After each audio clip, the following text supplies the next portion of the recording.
Good morning, guys. I welcome you to the session. So, in this class, we are going to start with the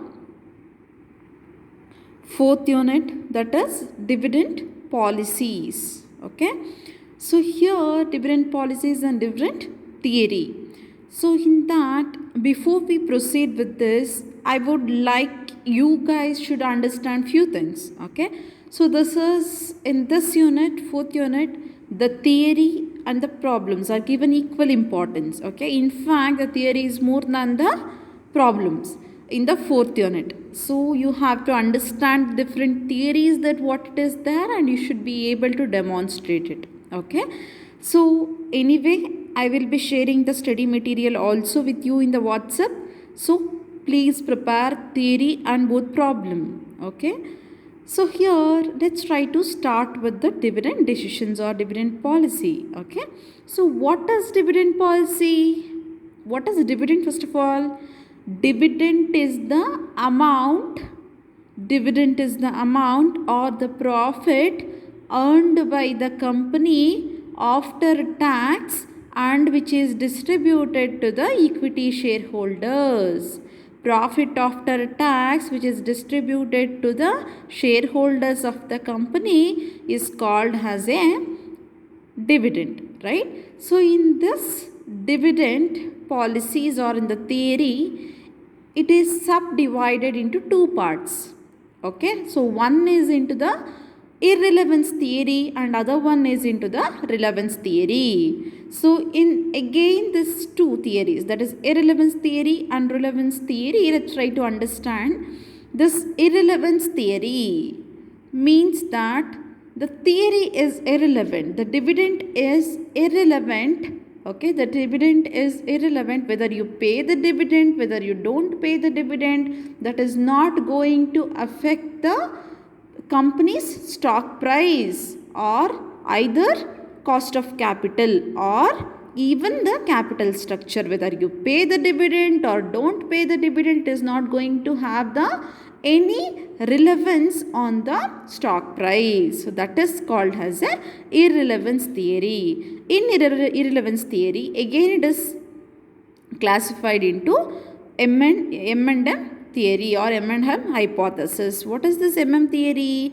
Miller and Modi-Gilani hypothesis theory. Okay, and if you come to the relevance theory, again that relevance theory is if you pay the dividend, that is going to have the impact on your cost of capital and it is going to have an impact on the market value of the shares and it is going to have an impact on the capital structure. Okay, so when we and again that relevance theory is classified into Walter model and Gordon model. In that you will get the problems also that we will be see, but understanding this is very important. Okay, so let's get into M&M theory, that is Miller's and Modi-Gilani hypothesis. Okay, so that is comes under irrelevance theory. And what all comes under the relevance theory? Walter model and Gordon model. In irrelevance theory, Miller's and Modi-Gilani hypothesis. That's it. Okay, so let's try to understand. M&M are the principal proponents of the dividend irrelevance theory. They maintain that dividend policy that has no effect on the market price of the share and value of the firm. As I told before, value of the firm is determined by its basic earning power and its business risk.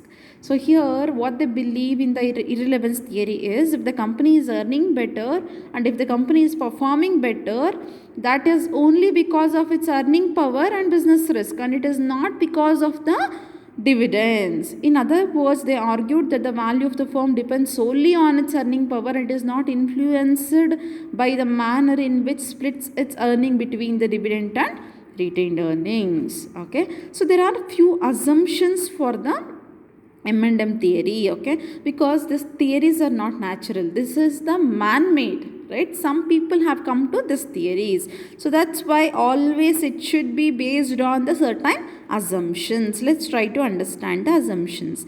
There are perfect capital market. What do you mean by perfect capital market?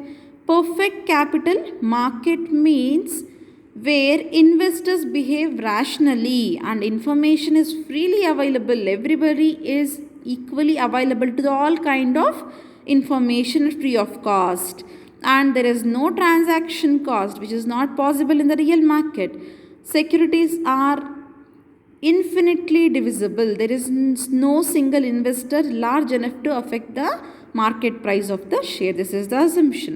And there is no tax, no difference in the tax rates applicable to its capital gains and dividends, because for the capital income we have certain tax rate, for the capital gain we have certain rate of tax rate, but according to the irrelevance theory there is no difference. Okay, and they are telling there is no tax only.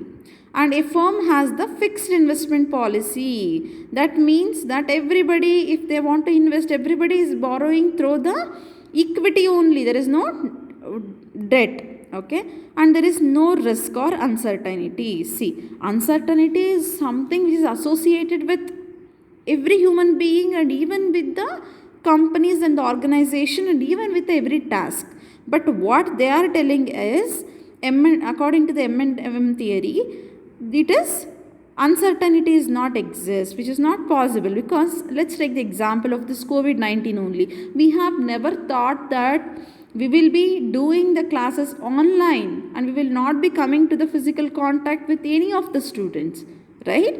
But due to the COVID, because of uncertainty, we are doing the online class, right? The same way we don't know in the business also, there might be lot of risk, lot of uncertainty is existing, but according to the irrelevance theory, their assumption is there is no risk, no uncertainty, which is not possible, right?